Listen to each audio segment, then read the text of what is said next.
Então, meninos, hoje quem está aqui com a gente é Débora Maia, com o tema Atuação Profissional no Exterior, como é morar e trabalhar em Dubai. Ela está de lá, dando a palestra para a gente agora. Ela é arquiteta e urbanista pela Universidade Mackenzie, trabalhou profissionalmente em São Paulo por 6 anos, atuando em escritórios de arquitetura focados em projetos de edifícios residenciais, uso misto e edifícios corporativos, e atualmente reside e trabalha como arquiteta em Dubai, nos Emirados Árabes Unidos, com foco e experiência em projetos de hotelaria, residenciais e comerciais. Bem-vinda, Débora, e obrigada por estar aqui com a gente hoje. Obrigada, Renata. Bom dia aí para vocês todos. Na verdade, é bom dia para vocês, porque eu estou num fuso horário de 7 horas a mais, então aqui já são 4h15 da tarde.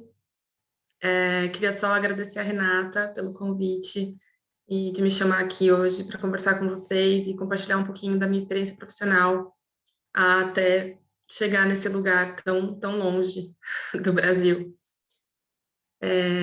Então, eu vou começar. Então, a gente vai falar um pouco sobre essa atuação profissional aqui no exterior. Só me apresentando de novo, como a Renata falou. Eu sou a Débora, natural de São Paulo, nasci e cresci em São Paulo e cursei faculdade lá também, arquitetura e urbanismo no Mackenzie, e me formei em 2011.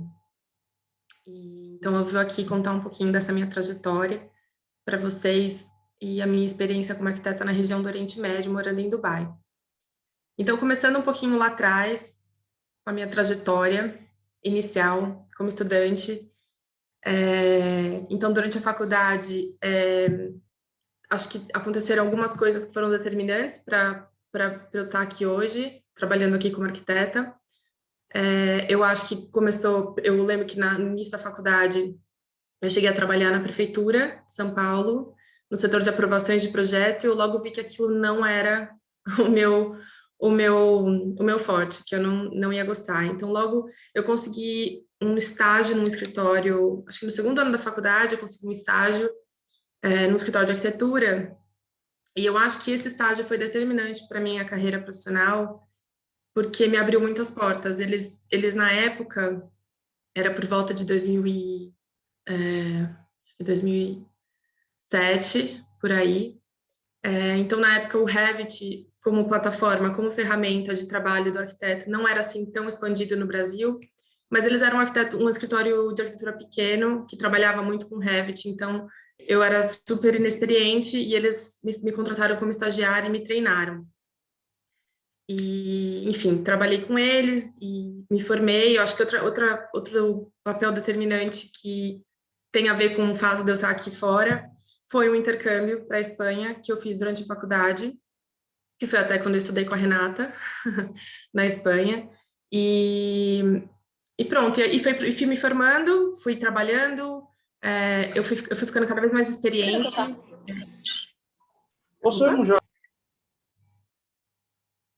Opa! E então, eu fui ficando cada vez mais experiente na plataforma do BIM, como no geral, né? E sempre especialista em Revit. Então, me formei, e depois de formada, eu lembro que eu mandei currículo para uma empresa em São Paulo, que era muito conhecida por fazer muitas residenciais, e eu lembro que eu fui contratada muito. Assim, eu lembro na entrevista, o que chamou mais atenção para eles era o fato de eu saber trabalhar com Revit e eles estarem implementando Revit no escritório naquele momento. Então, eu fui contratada, acabei trabalhando não só como arquiteta, mas eu comecei a fazer treinamento para os meus colegas de trabalho na época. E logo, poucos meses depois que eu estava lá, essa empresa onde eu trabalhava foi comprada, teve uma fusão com uma empresa americana, chamada Perkins Will. Não sei se vocês todos já conhecem, mas é uma empresa americana que tem filiais em vários lugares do mundo. E naquele momento, em 2012, mais ou menos, eles fizeram uma fusão com o escritório. E então, acho que tudo isso para dizer que, assim, eu acho que tudo que a gente acaba, desde o início da carreira, o caminho que a gente vai traçando, acaba muito levando as consequências de futuro, assim. Então, eu não tinha ideia, quando eu fui treinada com Revit, que o fato de saber o software e ter aprendido ele também fosse me abrir portas. E eu acho que a primeira foi essa, foi nesse escritório que era um escritório conhecido, que por coincidência, sem eu saber, foi comprado por uma empresa americana. Então, eu trabalhei lá por uns 2 anos e meio, nesse escritório, e então, na época, eu já estava com uma vontade muito grande de sair um pouco do Brasil. A minha ideia era passar só 1 ou 2 anos trabalhando em algum lugar ou tentando fazer um mestrado, mas sair um pouco do Brasil para ter uma experiência internacional e a ideia era voltar. E dentro dessa empresa americana, eu estava lá e eu escutei dizer que eles estavam abrindo uma filial em Dubai e que essa filial em Dubai estava precisando muito de uma pessoa que fosse muito experiente em Revit e que tivesse os anos de formada que eu tinha. Então foi meio que uma coincidência e eu estava com aquela vontade. Na época eu pensei, bom, Dubai não era o meu foco. Acho que é difícil a gente de cara, com o conhecimento que a gente tem no Ocidente sobre a região do Oriente Médio, eu acho que de primeira rola uma apreensão no sentido de qualquer proposta ou possibilidade de vir aqui morar e trabalhar.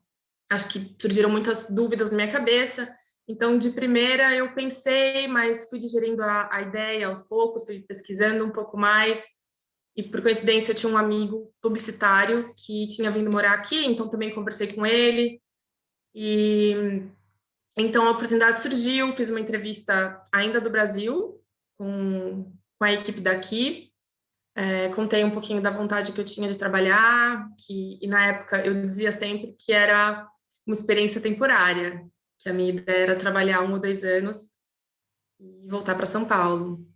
Mas já faz 7 anos que eu tô aqui. Então, enfim, então chegou a hora dessa transição acontecer, e eu queria contar um pouquinho antes da minha partida, que foi até muito rápida. Eu queria, acho que, contar um pouquinho de umas dúvidas que acho que todo mundo tem, que me surgiu na época do tipo, eu vou lá trabalhar, topo, né? Passei na entrevista, mas e aí? Como é que vai ser a questão do visto de residência? O que eu preciso fazer com o diploma? A validação do diploma? Se o meu diploma é reconhecido no país ou não? Então, um pouco antes de embarcar, eu tive que mandar o meu diploma até o Ministério da Educação, em Brasília, e eu tinha que ter todos os atestados e carimbos e reconhecimento do Ministério da Educação do Brasil. E depois, quando eu chegasse aqui, traduzir tudo para o árabe. Então, toda a minha documentação tinha que ser traduzida e autenticada, uma tradução juramentada, que depois eu, quando chegasse aqui, teria que validar no Ministério da Educação dos Emirados Árabes Unidos. Aí, sobre o visto, as empresas aqui, normalmente, elas patrocinam o visto, elas cuidam de tudo, que é uma vantagem muito grande. Eu sei por outras pessoas que nos Estados Unidos é uma questão mais diferente, meio que parte de você ir atrás do seu visto, e é um processo caro e difícil e burocrático.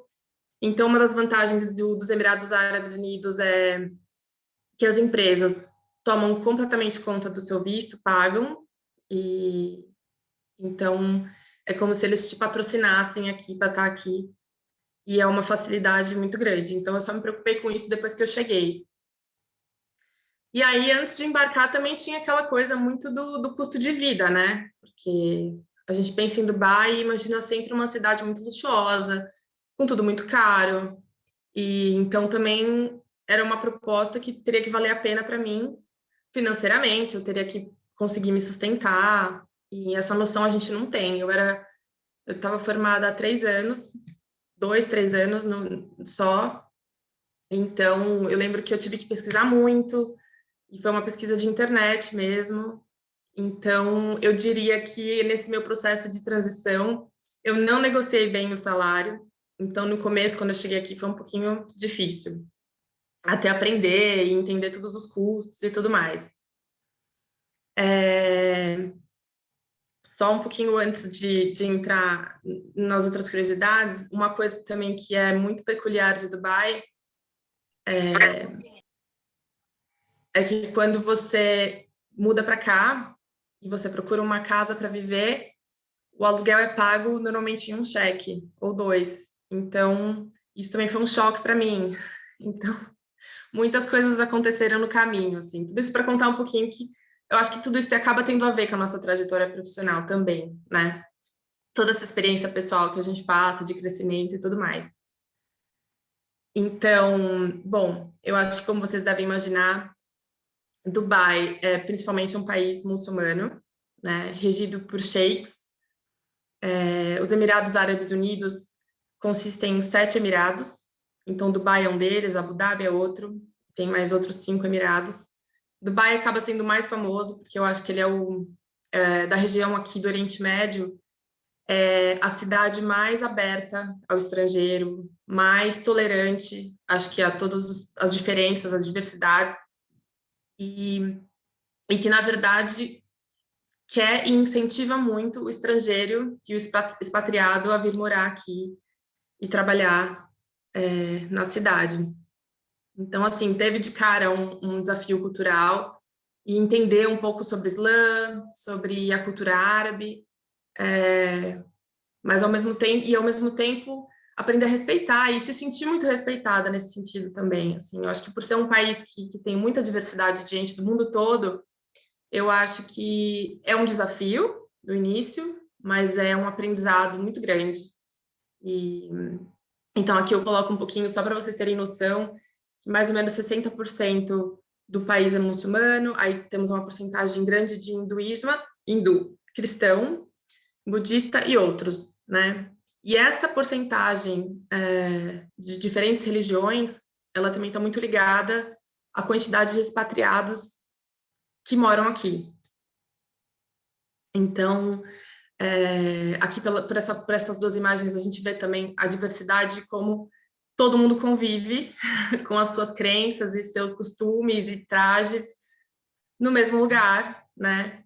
Eu acho que eu recebo muitas perguntas quando eu vim para cá, ou mesmo até hoje, do tipo, mas você trabalha vestida de burca? Como é que é a sua vida normalmente? Como você se veste? E eu me visto normalmente, assim, é um país super, é uma cidade, na verdade, super aberta e cheia de expatriados. Então, a porcentagem aqui entre os Emirados são os locais, né? Os nascidos nesse país. E eles são 20% da população aqui em Dubai. Então, todo o resto seriam expatriados. A gente tem um grande número de indianos e paquistaneses, que acho que são o maior número de estrangeiros que vivem aqui e trabalham aqui. E depois europeus, pessoal da Austrália, norte-americanos, sul-americanos, africanos também. Então, é bem diverso, assim. E eu acho que acho que isso tudo e se reflete não só na cultura, mas na arquitetura também, essa diversidade. E eu acho que é uma das coisas mais fascinantes que tem por aqui, de você andar na rua e você ver cada um com o seu costume e todo mundo coexistindo de forma harmoniosa, né?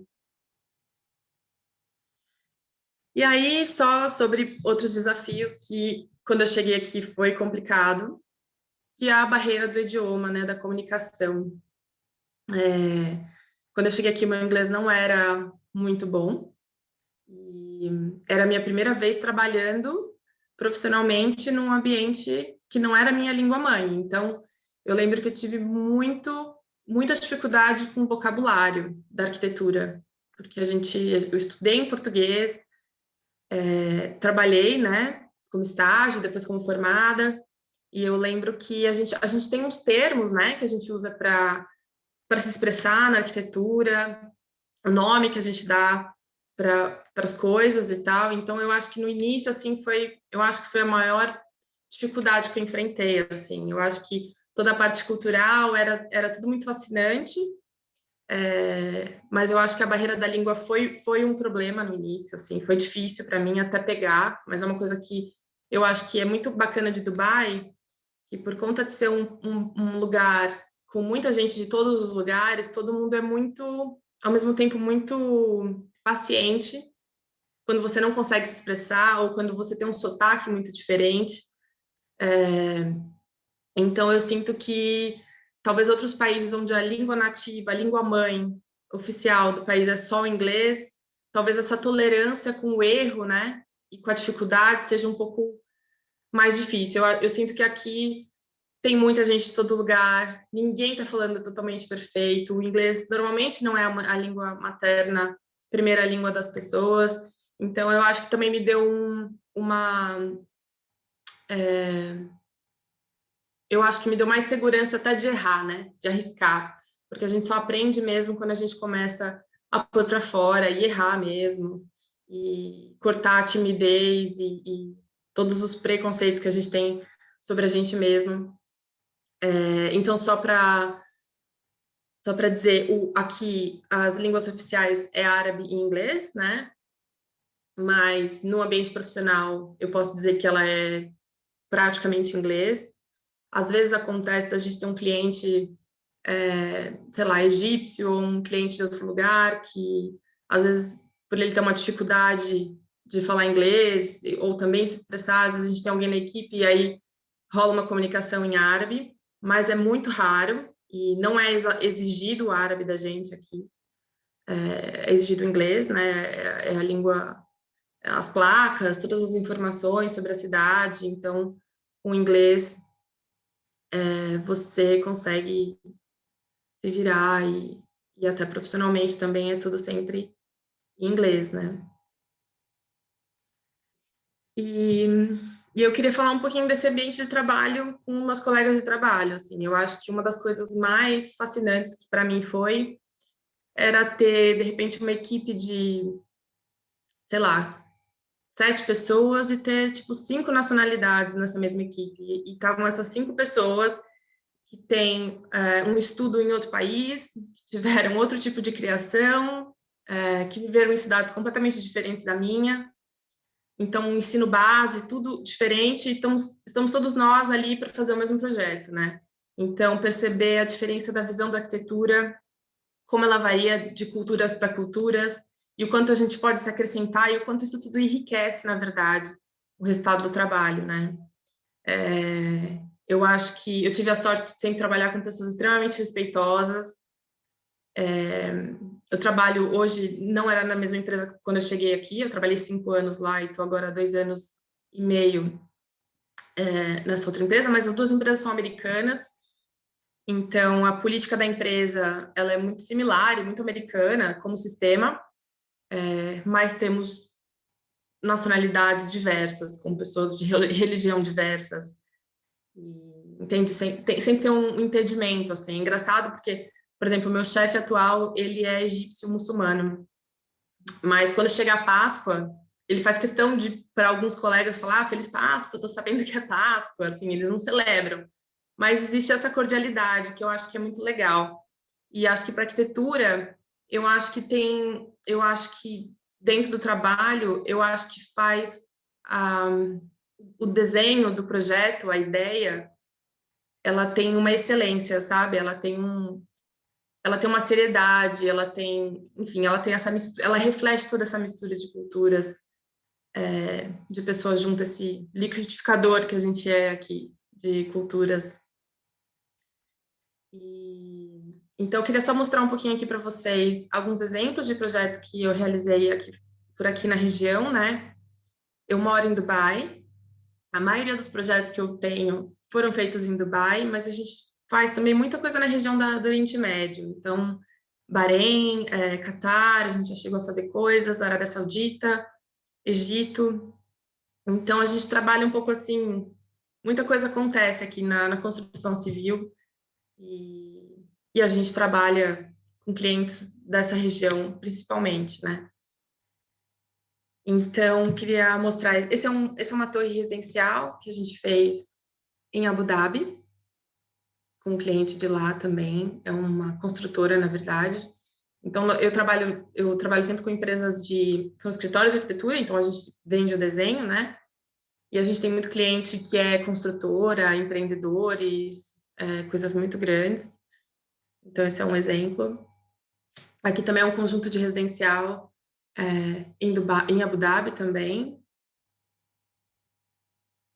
Aqui é um hotel que é o Vida, que foi feito em Bahrein. E é um projeto super interessante também, um cliente super fácil de lidar. A gente tem uma peculiaridade aqui, eu acho que é muito da região, que é a velocidade em que tudo tem que ser feito. Assim, eles têm uma pressa, eles têm muito dinheiro e uma pressa em construir muito grande. Então, acho que um desafio profissional de trabalhar aqui é um pouco esse também, entender os tempos, né, os prazos, assim, as coisas são muito sempre para ontem. E esse foi um projeto.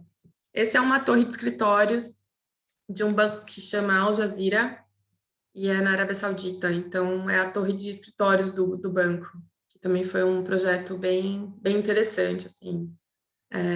Eu acho que aqui o que me deixa mais animada é a possibilidade de fazer, às vezes, uma arquitetura não muito convencional e que talvez o cliente tenha mais condições financeiras de bancar. E eu acho que isso, para o arquiteto, é uma satisfação também.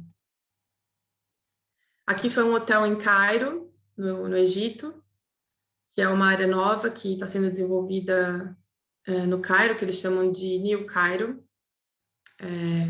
É o centro novo, centro mais moderno que estão revitalizando. Então tem toda uma área urbanística que está sendo refeita e a gente está até com projetos nesse momento fazendo coisas em Cairo, muita coisa acontecendo por lá. Então esse é um projeto de hotel enorme que também foi muito legal de ter feito.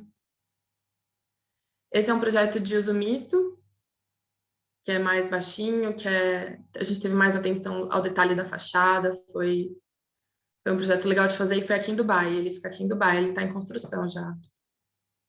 Esse também está quase pronto. Duas torres residenciais. Esse foi um dos primeiros projetos que eu peguei, porque eu cheguei aqui em 2014.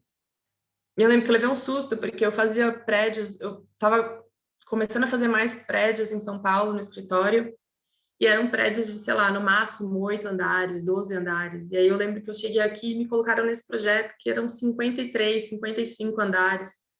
E eu fiquei, meu Deus, como é que é isso, né? Então, foram muitos desafios, foi muito aprendizado, assim, foi muita novidade. E eu acho que um desafio que também é muito importante de mencionar é a representação gráfica aqui, né, dos projetos técnicos. Então, eu lembro que no início eu tive muita dificuldade, porque a forma de representação de um desenho técnico, ela é diferente também. Então, eu precisei aprender, e todos aqueles termos que a gente usa dentro da arquitetura, foi um desafio, mas a gente aprende. É na prática que a gente aprende. Então, eu queria só mostrar um pouquinho aqui sobre algumas imagens sobre Dubai. Eu não sei se todo mundo, que ideia que vocês têm da cidade, mas ela é uma cidade moderna, ela tem algumas arquiteturas um pouco questionáveis, até em termos de desenho. Eu lembro que na época da faculdade, eu tinha um professor que criticava bastante, ele levantava muita crítica sobre Dubai, que eu acho que é válida. Eu acho que é uma cidade que tem alguns problemas no sentido de ser uma cidade completamente projetada para o carro. Então, as avenidas são super largas e o metrô, a linha de metrô de transporte público não atinge a cidade toda. Mas é uma cidade moderna, é uma cidade agitada, né? E ela tem as variantes, assim, a gente tem a parte de Dubai antiga, que tem um outro tipo de arquitetura mais árabe tradicional, né? Que também é muito interessante de visitar e conhecer. E aí a gente tem algumas maluquices, como umas ilhas que eles constroem e tudo mais dentro do oceano, que é interessante. Prédios altíssimos, que eu acho que é muito legal. Então tem um certo uma vontade de arrojar, né, a cidade e eu acho que é interessante assim para quem estuda arquitetura. Então é isso que eu vim compartilhar aqui com vocês hoje, um pouquinho dessa minha vida por aqui. E aí eu queria abrir para vocês perguntarem o que vocês quisessem, dúvidas e a gente vai batendo um papo. Eu queria saber como foi a transição do CAL, que aqui no Brasil é CAL, e aí em Dubai, como foi para mudar tudo isso, a parte burocrática. Então, o meu CAL, eu congelei ele, porque a minha atuação profissional não está sendo no Brasil no momento. Então, eu congelei ele, tem essa opção. E, na verdade, eu sou reconhecida como arquiteta aqui pelo meu diploma. Então, todo aquele processo que eu fiz de lá atrás, pegar o diploma, mandar para... Então, eles têm um processo que eles pedem que seja feito. Então, todo o meu diploma foi autenticado, e ele foi traduzido para o árabe, e aí, do Ministério da Educação, ele reconhece a minha faculdade como uma faculdade pelo MEC, né? Ela é reconhecida pelo MEC. Então, tem todas essas provas, os carimbos, tudo é autenticado, traduzido, e quando eu chego aqui, eu chego com toda essa documentação e eles me reconhecem como uma pessoa que pode atuar no ramo da arquitetura, né? Entendi. Eu não assino eu mesma os projetos. Os projetos são enormes, né? Eu trabalho com esses projetos gigantescos, que é parte de uma equipe, e o escritório, como escritório, assume responsabilidade técnica como empresa desses prédios que vão ser construídos. E sobre a arquitetura mais arrojada, né, mais inovadora, assim, é dos clientes mesmo que querer esse estilo de Dubai, né? É da cidade ou é um ou outro que gosta disso? Não pode explicar melhor? Olha, eu acho que é muito deles, assim. Dubai, só contando um pouquinho do que foi Dubai, né? Dubai é uma cidade super nova, ela tem um pouco mais de 50 anos, na verdade. Então, há um tempo atrás, ela era uma cidade que era uma região, né, que era dominada por alguns sheiks, mas eles tinham uma vida quase que nômade, era tudo areia, era tudo deserto mesmo, né? E a fonte de renda deles era pérola, eles tinham pérola aqui no mar, enfim, cultivavam e revendiam. Então, quando foi descoberto o petróleo, acho que em 1970, aquilo foi uma mudança muito grande. E o sheik da época, ele foi muito visionário, assim, porque isso aqui era nada, né? Era um desertão há muito pouco tempo atrás. E eu acho que eles têm essa cultura de ser muito arrojado, nem sempre para o bom, eu acho, né? Eu acho que nem sempre é sobre isso, arquitetura, né? Mas eu acho que parte muito mais deles isso, assim. E eu acho também, assim, que tem coisas que foram feitas na década de 90 que também, muito às pressas, muito acho que também sem o cliente saber, sem eles também saberem o que eles querem exatamente. Eu acho que o Dubai foi criando uma personalidade e amadurecendo com esse monte de expatriado que foi vindo, essas empresas internacionais que foram se alocando aqui e mostrando que sim, a gente pode ser arrojado, mas que tem coisas na arquitetura que ela vai ser sempre importante, que a gente tem que pensar. Então, eu acho que parte mais deles, assim, essa coisa muito arrojada e muito diferente, essa vontade de construir no mar. Então, é muito deles, assim, parte muito da cultura deles. Assim. Débora, você sabe dizer a diferença de validação de diploma aí em outros países, como a Europa, não sei, outros países, países asiáticos, alguma coisa do tipo? Olha, países asiáticos eu não sei. Eu acredito que seja muito parecido com aqui. Por exemplo, Singapura, eu sei que é bem parecido com Dubai nesse sentido. Mas eu acho que a Europa já é mais complicada, né? Eu acho que tem que validar. Eu tenho uma amiga arquiteta que trabalhava comigo nessa empresa que me trouxe para cá, né? A gente trabalhou junta em São Paulo e ela acabou se mudando para Londres e ela trabalhava como arquiteta e ela nunca progredia na carreira. E aí o chefe dela na época falou: olha, se você não tiver a validação do diploma daqui, você vai ser sempre assistente de arquitetura, assim, você nunca vai conseguir crescer na carreira. Então, ela foi lá na faculdade, E essa validação foi super difícil, assim, levou anos para ela conseguir terminar as matérias que eles exigiam para ela ter um certificado de validação. E depois disso, eles têm o CAL deles lá na Inglaterra, que é o tal do RIBA, que é um processo super longo, assim, de prova. Para você tirar o CAL, você precisa fazer muitas provas, entrevista. Então, é um processo bem mais complicado, assim, para você ser reconhecida e registrada como arquiteta, né? E eu acho que alguns países da Europa talvez não. Eu não sei como é Portugal, assim. Eu tenho a sensação que em Portugal talvez fosse mais fácil, mas eu não tenho assim uma informação precisa. E você acha que o intercâmbio que você fez, ele foi como um pontapé ou então um estimulante para você querer passar mais tempo fora, você querer trabalhar profissionalmente em outro país também? Acho que foi, assim, foi determinante, porque eu nunca tinha saído de São Paulo quando eu fui, então eu passei no processo seletivo do intercâmbio e fui, e eu acho que ter morado fora abriu minha cabeça, assim, de ter conseguido estar lá e conhecer gente do mundo todo também, estudar diferente, numa faculdade diferente, eu digo que foi o bichinho que me mordeu. E da volta do intercâmbio para São Paulo, eu sempre fiquei com essa vontade do tipo, preciso viver isso de novo, né? Eu achei que fosse muito curta essa minha vinda para Dubai, eu achei que eu não ia ficar mais que 2 anos. Mas a vida vai acontecendo e a carreira tem coisas que a gente não necessariamente planeja, né? Eu acho que tem alguns pontapés que a vida dá, que a gente vai abrindo de caminho, mas depois parece que a vida vai acontecendo, então eu fui construindo uma carreira aqui e os anos vão passando, então fica difícil agora voltar.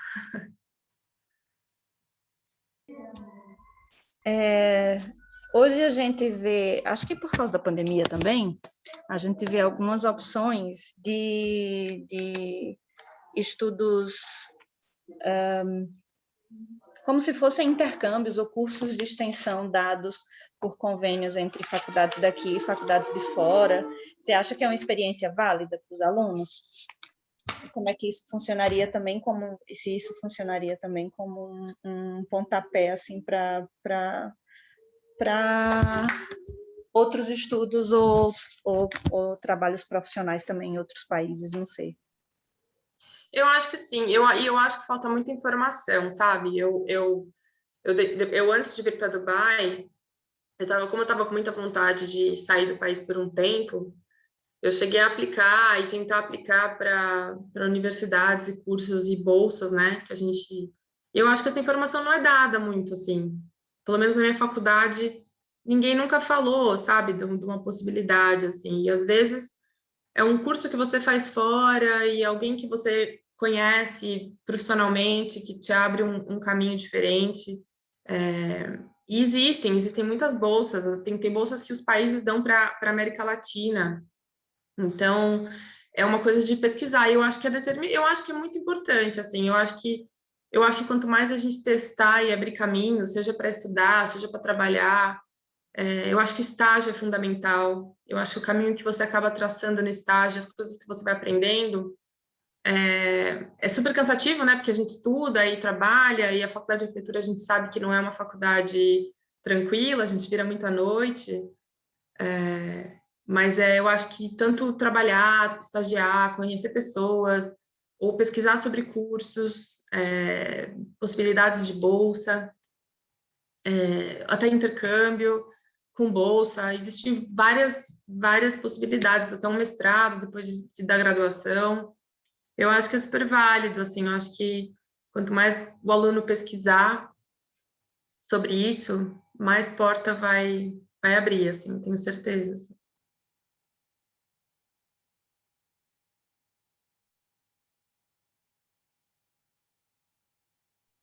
Meninos, alguma curiosidade, pergunta mais para Débora?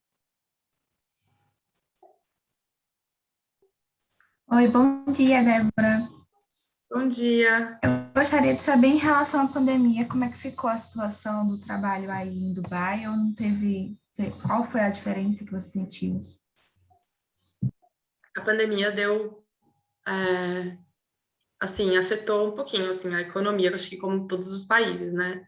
Eu acho que quando afeta a economia, um dos primeiros setores a sentir é a construção civil e aí a arquitetura, o arquiteto, né? Então, quando veio a pandemia, aqui a gente teve um lockdown muito sério, né? Muito drástico, assim, de início. Muito, a gente não podia mesmo sair. Então, a gente trabalhou de casa, por uns 3 meses foi só de casa mesmo. Então, teve aquele período de adaptação que eu acho que todo mundo teve, de se adaptar, de fazer muitas reuniões via Skype e a comunicação, enfim, o cliente também, como é que... E a gente trabalha muito em equipe, porque eu faço projetos muito grandes, então a comunicação ela é muito importante o tempo todo, né? Quem que vai pegar que parte, como é que a gente vai fazer, quando que é a apresentação. São equipes um pouquinho maiores, assim. Mas, assim, eu acho que o que a gente sentiu mais foi uma baixa de projeto, assim. A gente ficou com... Muita gente foi mandada embora, aconteceu, assim, redução de salário. Na época, a gente ficou um tempo... Porque é isso, os projetos deram uma congelada, né? Coisas que estavam em andamento pararam por um tempinho, tinha gente querendo parar de investir para sentir o que ia acontecer, o impacto daquilo que estava acontecendo. Eu acho que esse ano já foi um ano diferente, assim, já foi. Agora a gente está. A vacinação começou aqui muito, muito antes também. Então, acho que também isso tudo faz a economia voltar a girar, né? Então, hoje a gente está num sistema híbrido, de trabalhar alguns dias de casa e alguns dias do escritório. Segue aí, né? A pandemia não acabou. Então, seguem os cuidados e tal, mas eu acho que na questão de projeto, de investidor, de construção civil, as coisas estão acontecendo bastante, assim. Eu queria só contar que vai ter uma coisa que foi afetada pela pandemia bastante, foi a Expo de arquitetura, porque a Expo era para ter acontecido em outubro de 2020 a abril de 2021, e ela foi adiada, né? E é uma mega construção, assim, é um super momento para Dubai e até para arquitetura, para construção civil no mundo, né? Então, até o pavilhão do Brasil aqui é um pavilhão bem bonito. A Expo foi adiada, então dia 21, acho que dia 21 de abril, a gente começa a Expo, que vai até abril de 2022. Então, isso foi uma coisa que foi bem afetada, assim, porque até a construção civil teve que parar, né, no início de 2020. E teve muito medo, teve muito, assim, do tipo, nossa, a gente tem um investimento de trilhões num evento importantíssimo, que está sendo construído há anos, né? Sendo preparado há anos, e de repente a pandemia veio e a construção civil parou, e aí a sensação era, e aí, vai ter a Expo, não vai ter a Expo, e até o dia que eles perceberam que não ia ter como, e a Expo foi adiada um ano. Então é engraçado, é como as Olimpíadas, a gente chama de Expo 2020, mas na verdade a gente já está em 2021. Mas isso foi uma coisa que afetou, assim, pegou pesado. Em relação ao custo de vida, como é que você pode resumir assim para a gente como é viver em Dubai? Então, o custo de vida é bem alto, né? Então, o preço das coisas, então, por exemplo, o supermercado é caro, né? A gente tem um clima desértico, então, por exemplo, agora é verão, a sensação térmica chega a 50 graus, então, assim, é difícil o cultivo aqui. Então, muita parte de alimento vem muita coisa exportada, né? O que encarece muito. Até a logística de transporte, principalmente alimentos frescos, né? Então, é caro. Aluguel também é caro. Mas eu acho que a diferença é que aqui o salário, ele é compatível, né? Até porque eles querem o incentivo do expatriado, eles querem que você venha trabalhar, assim. Então, é muito aberto. Então, eles já cuidam do seu visto, entendeu? Se você quiser vir. Então, o salário também, ele é compatível. eu sempre falo, assim, eu acho que um dos motivos de eu ter ficado tanto tempo aqui é isso, assim, eu acho que São Paulo é uma cidade super cara e o salário nunca está de acordo com o custo de vida, assim. Então, eu acho que aqui o custo de vida é muito alto, mas você tem um salário compatível, que quando você paga as suas contas, e comparando com o Brasil, acaba saindo no lucro, né? Sendo mais vantajoso no sentido financeiro.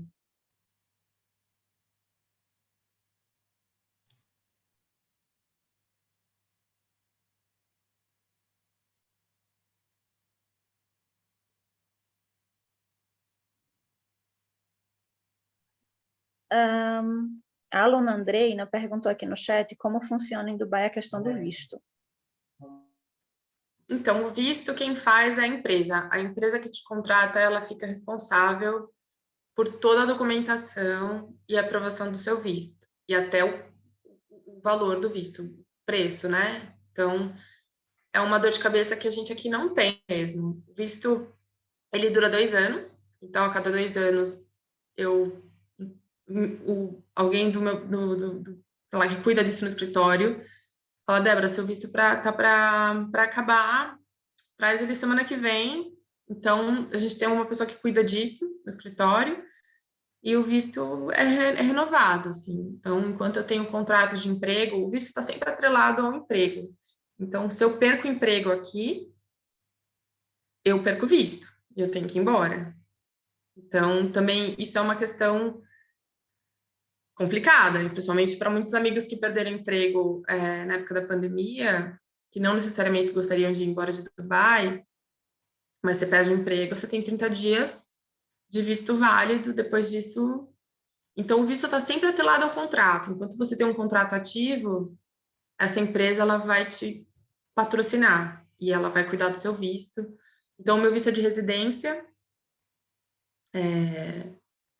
Então, é isso. A cada 2 anos eu renovo. E uma curiosidade só, que não tem exatamente a ver com visto, mas sobre a nacionalidade, né? E tem gente que fica aqui muitos, muitos anos. Então, eu não tenho como aplicar para nacionalidade, assim. O que eu ouvi dizer, recentemente até, é que se eu morar em Dubai por mais de 30 anos, falar a língua fluentemente árabe, tem uma possibilidade de aplicar para conseguir um passaporte daqui, né, o passaporte nacional, e o reconhecimento da nacionalidade, mas, assim, é raríssimos os casos e é super difícil, assim. Então, não necessariamente se eu caso aqui, tenho um filho, meu filho nasce aqui, mas ele nunca vai ser um Emirate, ele nunca vai ter os direitos de um Emirate. Os Emirates aqui, eles têm muitas vantagens, né, como locais, assim. Então, você, por ser Emirate, você já ganha terras, assim, eles normalmente trabalham no serviço público, enfim. E eles pretendem se manter ali, porque é isso, a gente é muito expatriado, é muito estrangeiro vivendo aqui. Se todo mundo que nascesse aqui virasse Emirate, então, mas eles mantêm aquela elite que é isso. E, enfim, só uma curiosidade mesmo.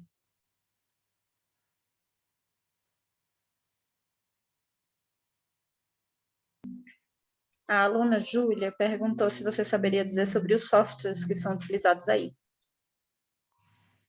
Então, a gente trabalha assim, o Revit é muito importante, né? Eu acho até que conversando com os amigos de arquitetos em São Paulo, muita gente fala que São Paulo está usando bastante ArchiCAD, que acho que é o mesmo sistema de funcionamento do Revit. Eu não sei porque eu nunca trabalhei, mas eu acho que o Revit ele é imprescindível, assim, para você saber. Mas assim, tem outros só, assim, também tem vários tipos de arquitetos, né? A gente tem um arquiteto mais conceitual, que aí talvez você precise de um Rhinoceros ou, enfim, esses programas mais maleáveis e mais conceituais, mas assim, SketchUp, que é uma coisa que todo mundo usa, AutoCAD também é muito é muito básico, acho que precisa ter sempre, eu acho que nunca vai desaparecer também, mesmo com Revit e tal. E é isso, assim, Illustrator, InDesign é o que a gente mais usa aqui, assim, para as apresentações sempre em design. E é isso, a renderização dos edifícios, né, os renders dos projetos, a gente normalmente terceiriza para a China, a gente não faz no escritório, assim, é raro o escritório de arquitetura aqui, então a gente normalmente modela, a gente faz toda a parte conceitual do projeto, modela e manda para a China para mandar os renders, assim, para pôr na apresentação. E aí, depois dessa parte conceitual, a gente começa a desenvolver o projeto nos desenhos técnicos, e os desenhos técnicos sempre em Revit. E aí tem sempre a compatibilização que a gente faz com os engenheiros. Normalmente os engenheiros também modelam tudo em Revit, e aí a gente faz aquela compatibilização. Eu acho que o BIM como um todo, ele é muito importante, assim. Eu acho que é uma coisa do futuro mesmo. Acho que fica aí uma dica. Eu acho que foi o que mais me abriu porta mesmo. Eu acho que justamente porque na época não era tanta gente que mexia, foi uma coisa que foi uma sorte, foi o emprego que eu consegui, o estágio que eu consegui, e no fim foi determinante, assim, para minha carreira, eu diria.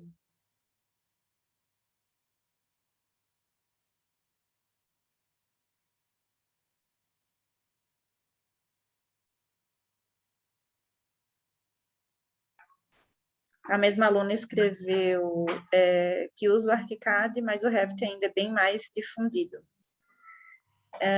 O aluno José Emerson, ele perguntou, Débora, qual desses projetos você já pegou que se sentiu mais desafiada para projetar?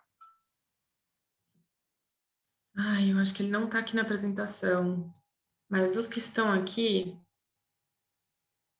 eu acho que esse aqui foi o mais desafiador, porque ele tinha uma parte estrutural toda não convencional, metálica, que não podia, que estava entrelaçada junto com a fachada, com o detalhe de fachada. Então essa fachada ela foi desenvolvida junto com os engenheiros, porque o que a gente queria fazer, a gente não queria ter estrutura interna dentro do prédio, então as amarrações das lajes com essa estrutura metálica super robusta, que é uma treliça, né, que forma em volta do prédio, eu acho que foi bem desafiador, assim.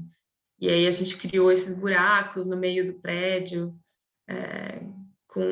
a gente chamava de uma parte de jardim vertical e tal, que rasgava o volume do prédio pelo meio, né?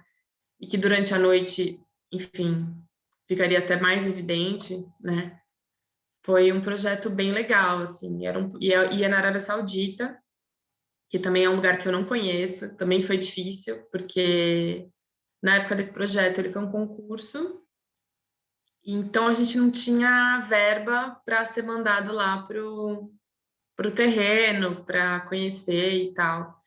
Então a gente teve que fazer uma pesquisa mesmo geral, imagens do Google, conversar com alguns engenheiros locais para pegar mais informação, né?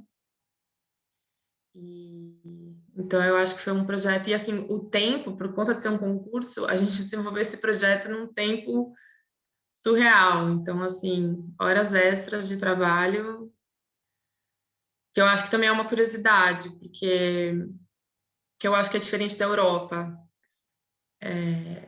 Aqui a gente trabalha muito também.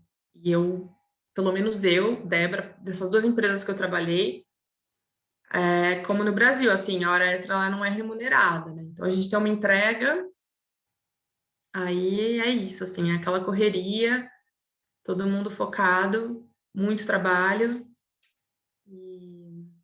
Então é isso, assim, eu acho que foi bem desafiador esse projeto. Tinha um heliponto no, no último andar, enfim, umas coisas super, uns requisitos muito diferentes, assim.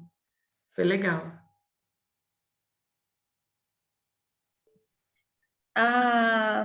Aí tem uma cultura de participação de concurso grande, como é que funciona? Tem. Depende muito, porque, por exemplo, tem alguns concursos que o cliente lança e ele é remunerado, às vezes. Ele é pouco remunerado, mas ele é remunerado. Então, eles lançam para alguns escritórios de arquitetura. E Como aí, se fosse quem uma ganhar... carta convite, alguma coisa assim? Isso, como se fosse isso. E aí, normalmente, a gente compete entre, sei lá, 5, 7 outros escritórios, e quem o cliente gostar mais, pega o projeto, né? Que aí é o que acaba compensando. A gente já fez concurso não remunerado também. Eu acho que o tipo de empresa que eu trabalho, ele é bem corporativo, sabe? É um sistema bem corporativo, assim. Ele é pouco ateliê, assim, como estilo. Então, eu acho que, eu não diria que é a maioria, eu acho que é a minoria dos projetos que a gente faz como concurso. Normalmente o cliente vem com o contrato, com o briefing, né, os requisitos, e a gente começa os estudos e tal. E aí, é que nem no Brasil, né, a cada fase do projeto que termina, a gente recebe um pagamento, e aí vai desenvolvendo. Dependendo até que fase do projeto a gente está sendo contratado para aquele projeto em específico, né? Mas o concurso acontece, assim. Eu já cheguei a fazer um concurso por fora também aqui com uma amiga, mas é muito trabalho. Então, além do trabalho, pegar mais trabalho. Mas é legal, tem bastante concurso que acontece aqui, sim.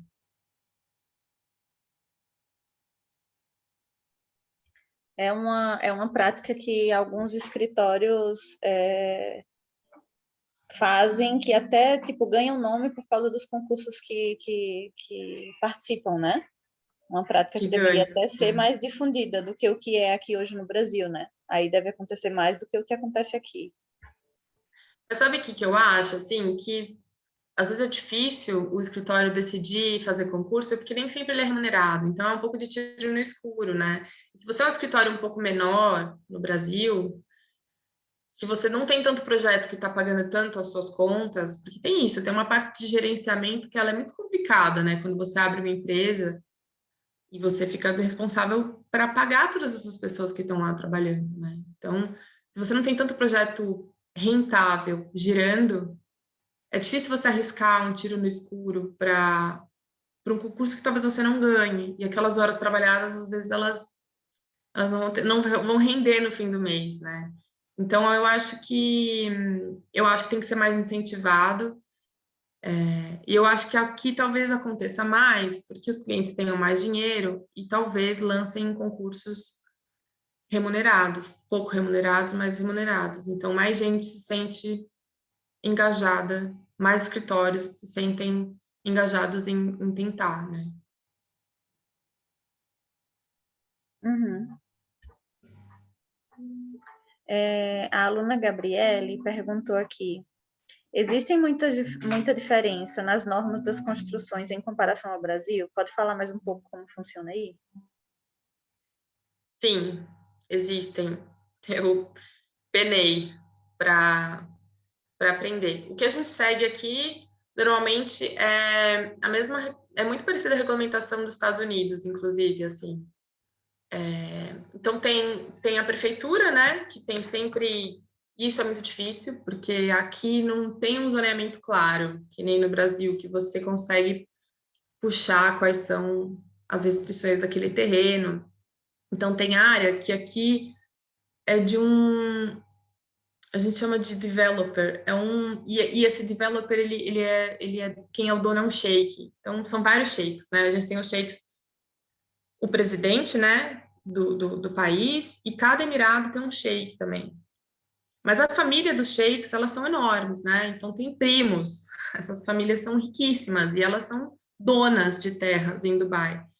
Então, às vezes, a restrição do que pode ser construído em termos de legislação, ela vai variar de uma área para outra, né? E aí, de, de, de normas de construção civil, tem, sei lá, normas de incêndio, então, distâncias entre uma escada de incêndio da outra, quantidade de elevador e todas essas questões, a gente tem também um documento que a gente tem que seguir. E às vezes é um desafio, porque eu nem sempre faço projetos nos Emirados Árabes Unidos, que é regido pela mesma lei. Então, por exemplo, no Egito, esse projeto que eu estou fazendo, a distância mínima entre escadas de incêndio ela é muito menor. E eu não sei exatamente por quê, mas é a lei de lá, é a regulamentação de lá, da construção. Então, a gente tem que seguir, acaba tendo um monte de escada de incêndio no prédio. Mas algumas regras, elas são sempre muito parecidas, assim. Alguma legislação sobre a fachada, altura de guarda-corpo, toda essa parte de segurança, né, do edifício. Alguma materialidade da fachada também entra como parte da norma. A gente teve recentemente, isso é uma curiosidade, em Dubai, na década de 90, 2000, foi construído muitos prédios com a fachada com um tipo de material que tem como é que chama aquilo? Que tem um isolamento térmico que era extremamente combustível, inflamável. E começou a ter muito incêndio de fachada, muita coisa que pegou fogo, caiu uma bituca de cigarro, e era um material muito inflamável, já teve muitas vezes incêndio, teve um incêndio famoso, que foi numa virada de ano, aqui, eu estava aqui, inclusive, e era nos pontos mais turísticos, um hotel que era virado para o prédio mais famoso daqui, que é de onde saem os fogos, tal, o show, e pegou fogo, seríssimo, assim, e a partir desse último incêndio, que foi muito grave, a gente está proibido de especificar esse material para fachada. A gente não pode propor, assim. Então, tem sempre que ter esse cuidado quando a gente vai pensar na materialidade de uma fachada que a gente está desenhando, e propor os materiais. Esse material ele não está podendo ser mais aplicado por conta disso, assim. Muitos acidentes com incêndio mesmo. E você viu muita diferença também nas técnicas construtivas do que você projetava aqui em São Paulo e que você começou a projetar aí? Muita, muita. Mas muita mesmo. Porque aqui o verão chega a 50 graus. E todos os edifícios são com ar-condicionado central, né? Então, toda a infraestrutura do prédio, ela já é diferente. A forma da gente construir. Eu lembro que no Brasil, não necessariamente a gente construía shafts para passar toda a tubulação, né? Tinha coisas que corriam dentro da parede, né? Mesmo se era um predinho e tal. Aqui não, né? São muitos dutos, a infraestrutura ela é gigante, todo prédio tem sistema de sprinkler, tem o ar-condicionado que ele é dotado, né? Então não é aquele ar-condicionado que a gente tem a maquininha nos apartamentos, ele é central. Então, eu acho que já começa daí, né? Tem uma linha de raciocínio quando você vai desenhar um pé direito de um prédio, tudo que você tem que pensar como infraestrutura daquele edifício. E aí tem sistemas construtivos. Então, por exemplo, eu estava muito acostumada com o sistema tradicional, pilar e viga de concreto, e uma laje tradicional, né? E aqui eles usam muito a laje protendida, que é aquela laje que você tem a ferragem no meio, ela é esse ferro ele é esticado, então você consegue ter uma laje muito fininha de concreto, porque ela fica de alta resistência, alta tensão. E é uma laje cara, mas como aqui eles têm dinheiro para investir nisso, então é muito legal. Então, isso foi uma coisa que eu tive que aprender também, porque muda tudo, né? Muda as dimensões todas de quando a gente vai projetar, quando você considera isso. Mesmo o sistema metálico, mas eu acho que a maior diferença para mim foi quando eu tinha que desenhar um detalhe de fachada, porque aqui tem sempre uma quantidade de isolamento térmico que precisa ter, né? Que é uma espessura importante. Então, quando você pensa um detalhe, você propõe um material diferente, você tem que sempre pensar como é que vai ser esse detalhe da fachada para essa transição de calor não acontecer, né? Porque é isso, assim, a diferença de temperatura é muito grande aqui. Então, isso foi uma coisa que eu tive que aprender muito na marra, assim. Eu cheguei muito crua, por isso que eu falo, não tenham medo de arriscar.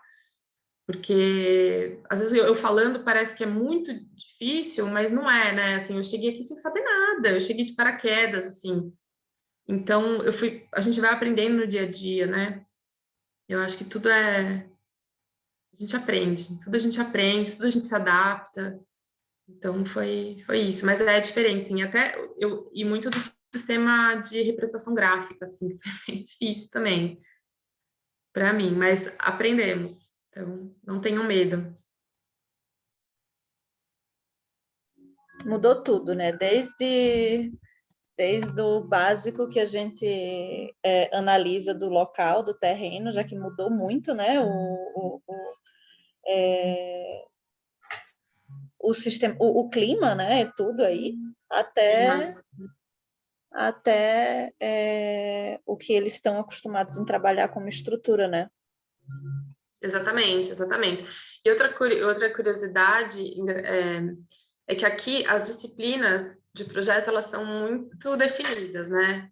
Então tem um engenheiro, lógico, estrutural, um engenheiro hidráulico, mecânico, mas tem também a gente trabalha sempre em parceria com uma pessoa de acústica, sempre que é contratada de fora, e, e alguém especialista em fachada. Então, quando a gente propõe alguma coisa, ela passa sempre por esse engenheiro de fachada também, que vai analisar todos, assim. Então, por exemplo, quando eu vou especificar um vidro, até o quanto de raio ultravioleta vai passar ou não, e quanto é permitido por legislação, ele vai me ajudar com isso, porque tem detalhes dessa técnica que, assim, aqui acaba ficando mais dividindo cada um, que é muito legal, porque todo mundo então fica muito especialista e muito informado sobre tudo e a gente se ajuda ali onde o conhecimento é maior para cada um, assim. Então é bem separadinho, tal, a gente consegue ter bastante colaboração nesse sentido, assim. Eu lembro que no Brasil a gente faz muito tudo, né? Que é bom também, que a gente aprende bastante, mas a gente meio que faz tudo. Então, é uma curiosidade. Então, acontece aí que as empresas maiores têm equipes de todas as áreas e Isso. pessoas bem especialistas em cada coisa. Não é minha empresa não, mas a gente contrata, daí a gente subcontrata, né? Eu terceirizo. Então, por exemplo, a gente não tem alguém especialista na minha empresa de acústica, mas se eu faço um auditório dentro de um hotel, a gente vai contratar um engenheiro que vai dar uma olhada se o que a gente projetou e a materialidade que a gente pensou, se ele vai dar tudo certo com a acústica, né? Então tem sempre essa terceirização de uma consultoria sobre alguns aspectos do prédio para validar.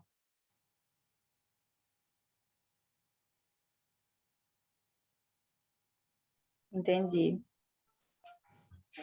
Acaba que os projetos ficam muito mais detalhados, né? Ou não? Muito detalhados, muito detalhados. O projeto executivo é bem detalhado, assim. Tem uma aluna que perguntou aqui como é que faz para mandar o currículo e se pode ter estagiário remoto. Olha, manda, pode mandar. A Renata vai ter meu e-mail, pode mandar. Eu acho que é mais difícil contratar estagiário remoto, mas eu acho que morar aqui também é uma experiência interessante. Eu acho que tem isso, assim, tem uma resistência muito grande, né? Porque ele é um país árabe mesmo, ele é um país muçulmano. E tem umas questões políticas e tal, e polêmicas até.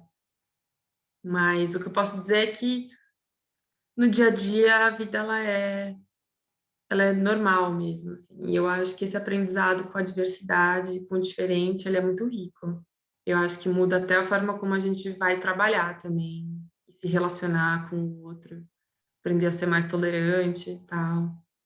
Entender que não necessariamente por eu estar morando no Oriente Médio, eu sou uma mulher desrespeitada como profissional ou como pessoa, por questões, né, que aqui talvez sejam muito fortes. Então, É isso, Dubai a gente chama que a gente está numa bolha dentro do Oriente Médio, e é um pouco verdade, né? Alguns vizinhos aqui são mais complicados mesmo, mas a vida aqui é bastante normal, bastante internacional, eu diria.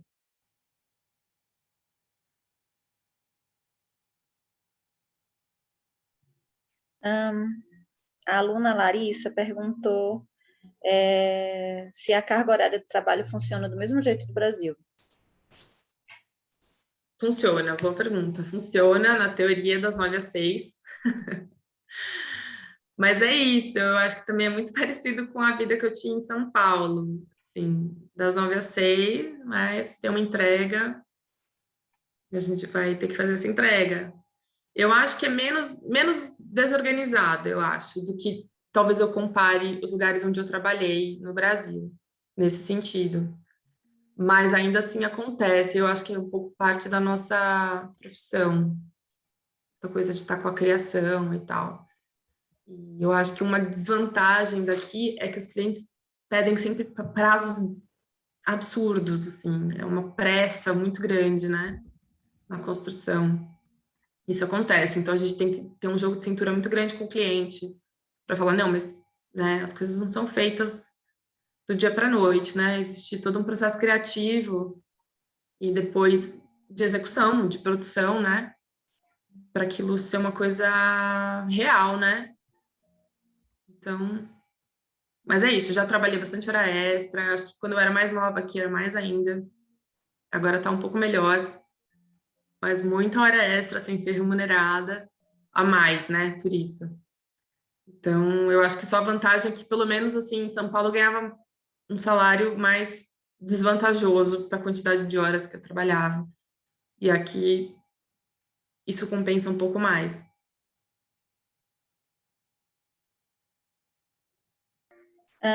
O aluno Raul perguntou como funciona a execução dos projetos e sua compatibilização, se tem muitas alterações nessas fases.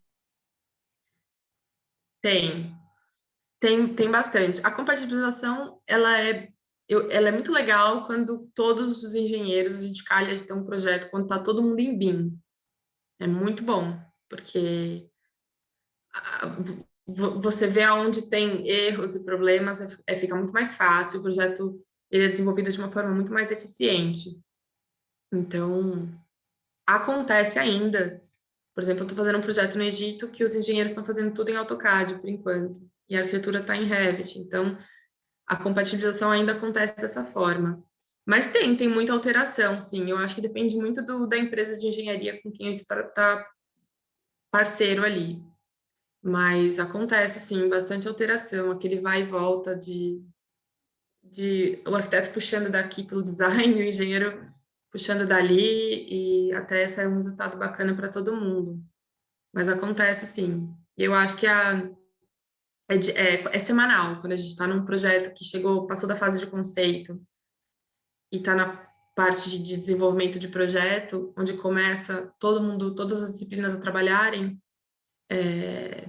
de forma técnica, bastante alteração, assim. A gente tem normalmente workshops semanais, onde a gente apresenta todas as alterações e vai coordenando e ajustando até chegar no executivo.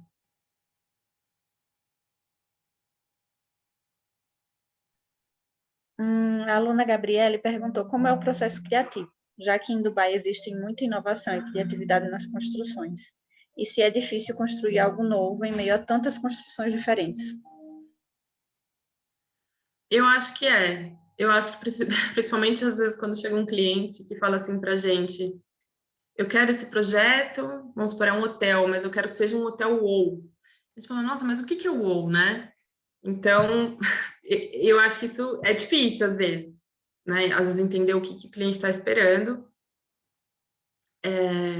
Mas o processo criativo ele é muito parecido com o que eu passei em São Paulo, assim. Então, você pega um terreno, a gente primeiro vai analisar tudo que o cliente está esperando, então todas as instruções na construção, e a gente vai começando a chegar baseado na área de construção que o cliente quer. Então, por exemplo, se chega um hotel, normalmente o cliente diz, olha, eu preciso de 250 quartos. Mas aí naquele terreno a gente não pode passar mais de 7 andares do prédio, e o terreno tem uma área limitada. Então, a gente começa a fazer esse estudo que é muito de massa, com a área, e onde que vai ser os cheios e os vazios desse terreno, quais são as melhores vistas, o que tem ao redor, qual é o contexto desse terreno, né? Qual é o contexto desse hotel? Ele vai estar inserido aonde, né? E então a gente vai desenvolvendo aos pouquinhos e mostrando para o cliente aquela parte muito de estudo conceitual, até a gente alinhar qualquer expectativa do cliente, vai mostrando ideias, croquis, e imagens e referências que a gente pretende colocar. É um processo doloroso aqui também, assim. Não é simples, sabe? Mas eu acho que, de novo, assim, eu mostro esses projetos enormes, nada eu fiz sozinha, assim. Eu tive a sorte de ter gente muito talentosa perto de mim, trabalhando comigo. E é uma coisa sempre em conjunto, a gente tem sempre um diretor que tá sempre guiando a gente com a expectativa do cliente e tudo mais. Mas é legal, assim, eu acho que o fato de estar, de novo, naquela diversidade cultural, às vezes tem um espanhol trabalhando comigo que vai me contar sobre olha, mas olha o que foi feito, tem um material diferente de fachada na Espanha, e aí a gente fala, nossa, que legal, daria para fazer tal coisa. Então, assim, ele é muito maleável, esse processo de criação e de criatividade e de ideias, né? Ele vai fluindo, assim. E muitas vezes que a gente apresenta uma coisa que o cliente detestou, assim, completamente. Ou a gente mesmo, né, internamente, a gente fez uma coisa que no fim ficou horrorosa, assim. Então, não tem muito glamour. É muito sentar, fazer erro e acerto, não tem muito um certo e errado, assim. Eu acho que tem algumas coisas que, às vezes, quando o cliente espera da gente uma coisa muito, sei lá, uma referência que pra gente é muito feia, assim, ou muito, putz, muito complicada, muito não contemporânea, né? Aí a gente tenta convencer o cliente, mostrar outras possibilidades, mas no geral é isso, é um processo fluido de altos e baixos. Acho que como aí também.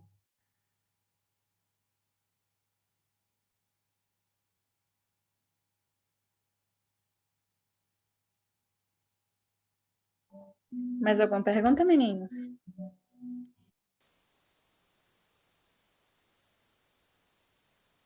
Se quiserem perguntar alguma coisa sobre qualquer curiosidade, até que não seja profissional, cultural, qualquer coisa. Você estranhou muito chegar aí numa cultura tão diferente, apesar de ter esse mix de pessoas de todo mundo? Estranhei bastante. Estranhei bastante, assim, no início, quando eu lembro de... Eu achava muito estranho as pessoas todas cobertas, assim. Tem muita gente, né? Totalmente coberta. A vestimenta, para mim, era uma coisa, assim, que eu não... Então, eu ficava, assim, até sem graça, será que as pessoas estão achando que eu estou mostrando? Então, tinha no meu imaginário... Era muito estranho. Era muito estranho, assim, no shopping, porque no Islã, eles rezam 5 vezes ao dia, né? E aqui, nos Emirados, tem uma mesquita a cada 500 metros. Então, se você está dentro de um shopping, ou se você está na rua, quando é o horário da reza, tem o chamado da reza, né? Aquela música, aquele mantra. Então, no início, eu falava, gente, que loucura! Tá no meio do shopping, e todos os lugares públicos tem sempre uma sala de reza, né? Porque é isso, se você tá no meio da rua, você para no horário e reza, tal. Então tudo isso para mim, nossa, era muito estranho, assim. Eu acho que a roupa das pessoas, eu lembro que eu tinha uma vontade de olhar para elas o tempo todo, assim, de ir no banheiro e ver quando elas vão arrumar o lenço, ficar olhando como é que elas colocam o cabelo. Então, tinha muita curiosidade, assim, até sobre a religião e tal. Eu até fui fazer um mini curso, né, assim, para entender um pouquinho sobre o Islã e tal. Então, eu estranhei bastante, assim.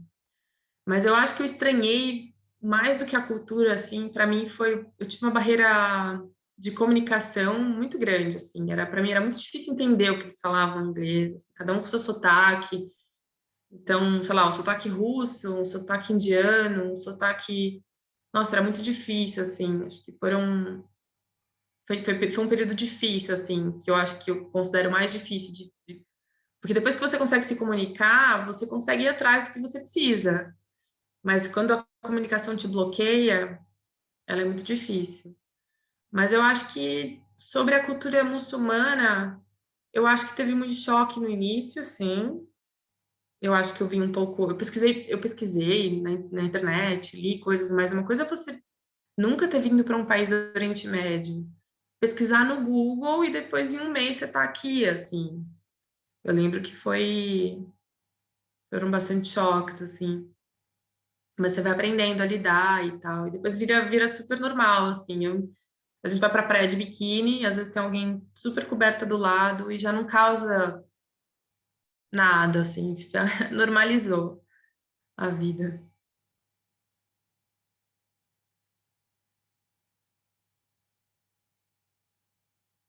E você nunca teve vontade de, não sei, aprender árabe para ficar aí mais tempo, alguma coisa do tipo?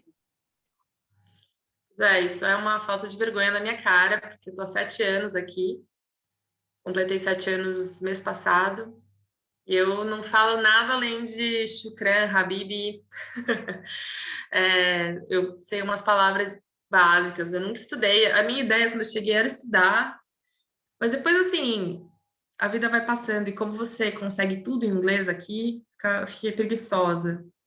Eu não pretendo mais estudar árabe, assim. Eu tô com ideias de estudar outras coisas, mas seria bom, na verdade, né? Seria bom. Teria sido um diferencial, assim. Talvez, quem sabe, eu ainda resolva fazer, assim.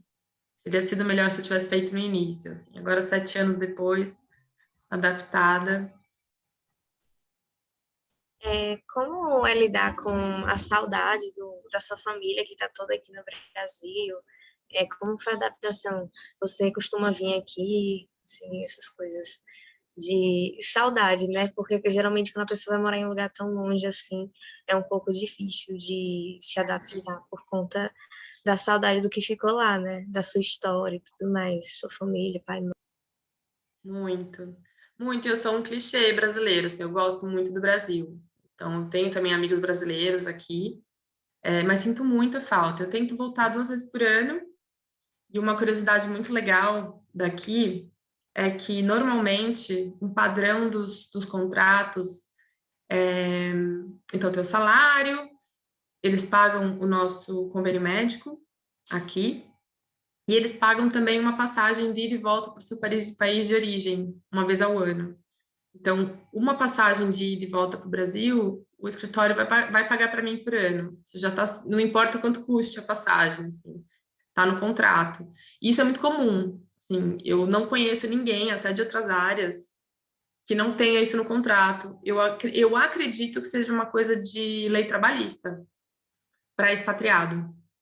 E é uma forma deles tentarem atrair mais gente, né, para vir, assim. E a saudade, ela é difícil, assim. Eu sinto falta, assim, e eu sinto quase que um pouquinho de medo, às vezes, ah, quando eu voltar, porque eu pretendo, acho que um dia voltar, não é um lugar que eu quero ficar aqui para sempre. Pretendo voltar e essa readaptação na parte profissional, como é que isso vai ser, né? Como é que eu vou usar a experiência que eu tive aqui e readaptar para uma realidade que é totalmente diferente, né? Sem perder. Eu acho que não só na parte profissional, mas também no país em si, né? Porque você está em um país super desenvolvido e tal, mesmo que você tenha se criado no Brasil e tal, tem aquele choque, meu Deus, aqui e tal, Pois porque é. é a rotina que você está acostumado, né? Há 7 anos, então é bem diferente quando a pessoa volta. Vai ser uma É. transição e tanto, mas faz parte. Faz parte, faz parte. Mas é isso, eu volto a cada 2 anos, então também é assim que eu vou matando saudade. Meus pais tentam vir para cá uma vez ao ano, e é isso. A gente vai tentando se ver. Eu acho que também hoje em dia, com o fato da gente ter o WhatsApp e poder ligar para alguém por vídeo a qualquer momento, é uma coisa que também acho que se não existisse eu tinha ido embora. porque é complicado, assim. E só mais uma curiosidade que eu queria compartilhar, que também muita gente me pergunta, é se eu posso beber, como é que é a vida noturna aqui. Eu sei que não tem muito a ver com a parte profissional, mas às vezes é uma coisa que eu acho que faz parte da nossa vivência, né? A nossa vida social aqui. Então, tem muitos lugares, tem bares, a gente pode beber sim. Recentemente, até o início desse ano, para eu cortar álcool dentro da minha casa, então, por exemplo, primeiro que o álcool, a bebida, ela não vende em supermercado. Então, por exemplo, tem Carrefour, tem Extra, tem, sei lá, um monte de supermercados, redes grandes, mas a bebida alcoólica ela é proibida, ela não é vendida. Então, a bebida alcoólica ela é vendida em algumas lojas específicas disso, e eu, como declarada cristã, porque é o que está escrito no meu visto, inclusive, eu posso ter uma carteirinha que é uma licença para álcool. Porque se eu fosse muçulmana, e eu tenho isso ou no meu passaporte, ou enfim, na minha identidade, eu sou proibida de comprar bebida alcoólica, porque os muçulmanos não bebem álcool, na teoria, né? Na teoria. Mas, enfim, então eu tive que ir lá num lugar específico, falar, olha, tá aqui meu visto, eu não sou muçulmana, e eu quero ter uma licença do álcool, que é uma carteirinha mesmo, que a gente chama de carteirinha do bêbado. E é onde a gente consegue ter a licença para comprar o álcool. E aí, por exemplo, aí eu posso, por conta de ter essa carteirinha, se alguém entrar na minha casa por algum motivo e eu tenho garrafas de vinho, de bebida alcoólica, não tem problema, porque, enfim, eu tenho essa licença e tal. Esse ano, eles suspenderam essa licença, então tá um pouquinho mais flexível, assim, eu acho que aos pouquinhos Dubai, há 7 anos atrás, também não era o que ele é hoje, né? Assim, teve muita mudança mesmo, era muito mais fechado e restrito em alguns quesitos, assim. Acho que com o passar do tempo, a tendência é sempre abrir. Eu acho que como você mora aí, você deve saber. Eu assisti um programa um reality, na verdade, que mostrava que o Catar, se você tivesse bebida alcoólica em casa e os vizinhos soubessem que você estava bebendo, denunciava a polícia e era uma coisa lá. E aí eu achei um absurdo, né? Mas o Catar é um pouco diferente daí. É diferente, é diferente. Eu nunca estive lá, eu tenho uma amiga que morou em Doha há alguns anos e ela falou, não, é diferente, assim, eles são muito mais conservadores do que aqui.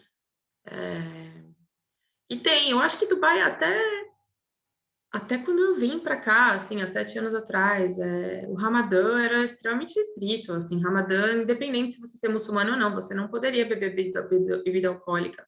Os bares ficava na lei seca, os bares eles não vendiam álcool. 7 anos depois isso já mudou, então eu acho que também tem um jogo muito econômico de interesse deles em flexibilizar algumas regras, né? Enfim, eu acho também que o álcool dá dinheiro, enfim, tudo isso. Mas eu acho que tem alguns países muito mais conservadores. Catar é um deles, ele é mais conservador. E a Arábia Saudita, né, que é bastante conservadora mesmo, assim. Aí é bem complicado lá, assim, não tem nada a ver com a vida que eu tenho aqui, assim. Ela é bem restrita mesmo, bem difícil. E é bem aqui do lado, né, é pertinho, mas é bastante diferente.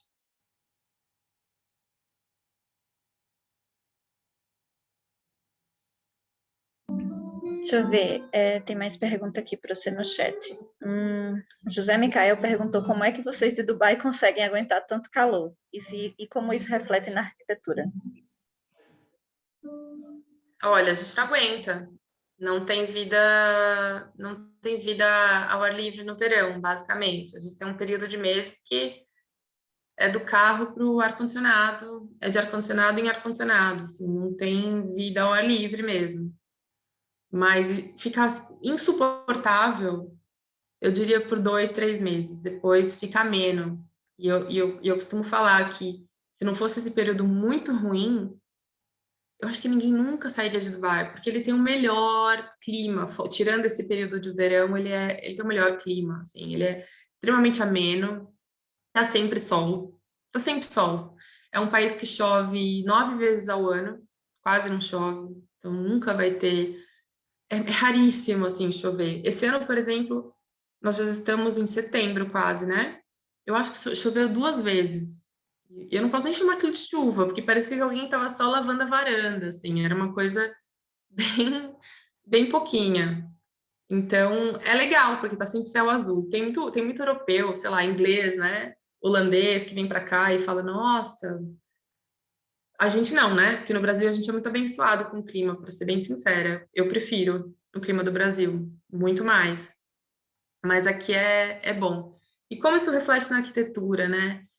É isso, assim, o sol ele é muito intenso, então eu acho que não tem como a gente, por exemplo, numa área de passeio, de comércio, na rua, não tem como a gente não pensar em colocar algumas coberturas, desenho urbano que tenha uma coberturazinha por conta do sol, né? Tem que ter uma sombra, né? O passeio tem que sempre ter uma sombra, tem que ter sempre algumas coisas cobrindo. Quando chega no verão é insuportável, se você precisar caminhar um pouquinho, 10 minutos, é muito ruim mesmo. Na arquitetura também, o desenho do detalhe da fachada, como eu falei, que a gente tem que ter sempre que prever uma espessura para insolação, isolamento térmico, tem que ser grande, né? E, e tem até, não sei se vocês já viram, que é até umas imagens que já até uma época viralizou, tal, que tem uns pontos de ônibus em Dubai que são climatizados, né? Então tem uma porta de vidro, é uma caixa assim de vidro. Então você espera o ônibus dentro do ar-condicionado, porque é impossível um ponto de ônibus completamente aberto, se você tem que esperar mais que 20 minutos, aos 50 graus, né? Então você abre uma portinha super chique, assim, para um ponto de ônibus.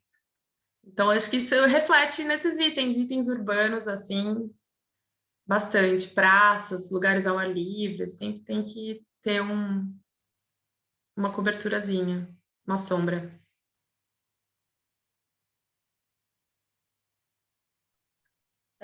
Teve outro aluno que perguntou quanto custa a diária de um pedreiro aí. Ah, não sei. Não sei, não sei mesmo. Vou saber responder. Vou pesquisar e mando para Renata depois. Mas eu não sei. Porque é isso, assim, eu tem uma coisa que falta muito na minha experiência aqui, é trabalhar em obra. Eu não tenho essa vivência. Eu faço desenho, mas a gente nunca fecha contrato em que a gente supervisiona a obra. Normalmente, depois da obra, quem pega é a construtora e é isso. A gente normalmente visita só, esporadicamente, só para ver como é que está sendo feito, executado, se está igual ao design. Mas eu não tenho experiência de obra mesmo, em loco, assim, e os valores das coisas e tal. Falta aí. Quem sabe? E de estagiário?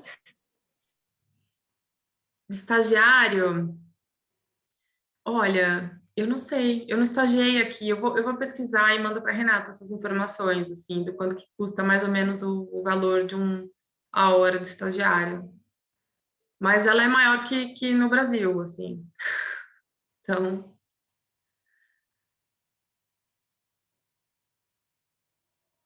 Teve outra aluna que perguntou como você fez para adequar seu inglês, se você fez algum curso ou se você aprendeu no dia a dia. não, quando eu estava ainda no Brasil, com a vontade de sair do Brasil, eu falava só espanhol. E o meu inglês era horroroso, era o inglês do colégio. E aí, quando eu comecei a pesquisar bolsa de estudos ou possibilidades de sair do país, eu percebi que eu realmente precisava fazer um inglês melhor, porque o meu inglês era muito ruim. Então, por um ano, eu fiz um curso em São Paulo, que era da cultura inglesa até, e eu cheguei a fazer um intensivo e tal, para aprender. Foi o que me deu uma salvada, para não chegar tão ruim com o inglês, assim, quanto poderia ter sido, mas foi ruim. Então, quando eu cheguei aqui, eu cheguei 3 semanas antes de começar a trabalhar no escritório. Eu estava apavorada com o primeiro dia, justamente por conta do inglês, assim, como é que eu ia me comunicar com as pessoas, uma sensação de que a gente não consegue ser a gente mesma, né, em outra língua que a gente não domina. Então, eu me matriculei e fiz um intensivo de 3 semanas aqui, quando eu cheguei, que eu só estudava. E aí eu comecei a trabalhar, mas ainda era muito ruim. Então, e aí nunca mais estudei. Eu digo que o que eu aprendi depois a fluência, o vocabulário, foi tudo na prática. Foi dizendo para as pessoas, eu não sei, eu não entendi o que você me pediu para fazer, eu não estou entendendo nem nada, assim. E tentar aprender, e comunicar, e ver no Google. Pedir para as pessoas, eu pedia muito para as pessoas me escreverem coisas por e-mail, porque eu tinha tempo de ler, que era diferente, né? Porque... Mas é isso, a adaptação, até no conhecimento dos sotaques, e entender diferentes pessoas com diferentes sotaques, é só na prática mesmo, foi só na vivência. Então, foi isso que foi assim que foi se adaptando, assim. O inglês foi se adaptando e foi se desenvolvendo, assim. Tirando essas 3 semanas de estudo que eu fiz aqui, o resto foi prática mesmo. A aluna Larissa perguntou se as construções em Dubai são mais sustentáveis. Polêmica essa pergunta, porque eu diria que não, assim. Acho que em parte, né? Eu acho que aqui o LEED, não sei se vocês conhecem o LEED, mas é um sistema de acreditação de pontos para sustentabilidade, que é um sistema até americano. Eu até fiz o curso, tirei o certificado, porque alguns projetos o cliente pede o LEED prata, o LEED de ouro, né? Depende. E tem alguns uns itens que você tem que ter de sustentabilidade no seu edifício para ele ser certificado, né? Cheguei a fazer alguns, mas não foi a grande maioria, assim, de longe. Assim, de longe. Às vezes a gente tentava implementar alguma coisa mais sustentável e o cliente não estava interessado. Mais recentemente, acho que de uns 2 anos para cá só, eu acho que essa discussão ficou muito forte, principalmente por conta da Expo. A Expo 2020, o tema maior dela é mobilidade, sustentabilidade e não lembro o terceiro. Mas o pavilhão principal dessa Expo discute tudo, discute questões de água e ele é 100% autossustentável. Ele gera a própria água que ele consome, a própria energia que ele consome, que eu acho que é o primeiro pavilhão 100% autossustentável aqui de Dubai. Então, acho que de 2 anos para cá, isso tem ficado cada vez mais forte. Eu acho que a tendência agora na arquitetura daqui também, principalmente porque eles têm dinheiro, é investir cada vez mais nisso. Eu acho que eu acho que não tem como, assim. Eu acho que o nosso sistema está colapsando, né? Lixo, água, tudo. Mas eu acho que Dubai ainda tem um longo caminho para percorrer nesse sentido, não só na arquitetura, mas como também costumes daqui, assim. Não é todo bairro que tem uma caçamba de lixo reciclado, né? De separação de lixo. E eu acho isso bem atrasado, né? Se a gente considerar um país desenvolvido. Então, tem alguns caminhos a percorrer para a sustentabilidade ser uma coisa mais forte aqui, tanto na arquitetura quanto na vida mesmo, no dia a dia das pessoas.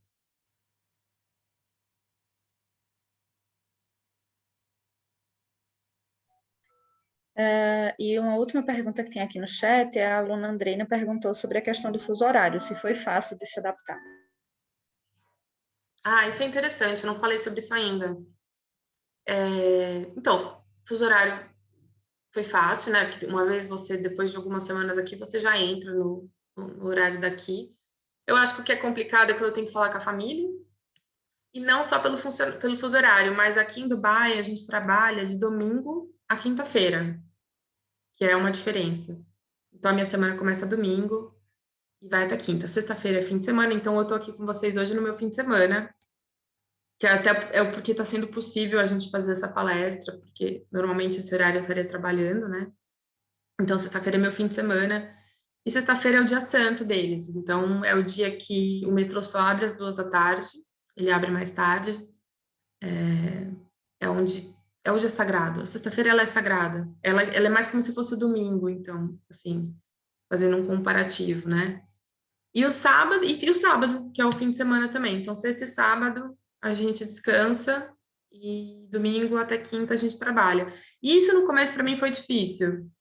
Essa adaptação, mais do que a diferença de horário. Era do tipo, nossa, hoje é domingo, mas hoje eu trabalho, que estranho. E aí, de repente, na quinta-feira minha semana acabou, mas amanhã é sexta. Então demorou um tempo para eu adaptar.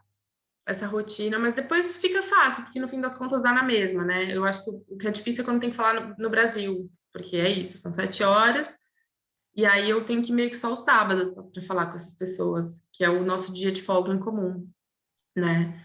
Domingo eu trabalho, e sexta-feira as pessoas aqui no Brasil trabalham, mas dá sempre esse um jeito, assim, é tranquilo.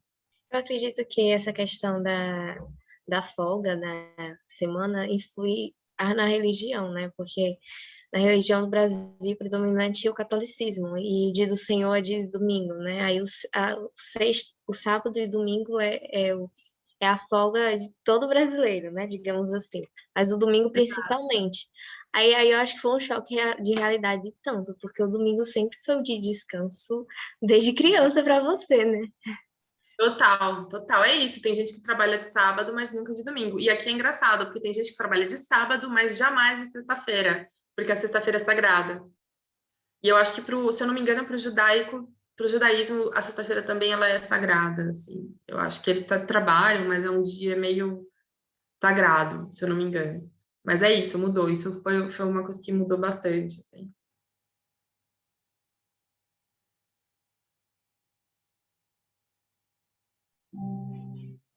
Meninos, tem mais alguma dúvida, alguma curiosidade?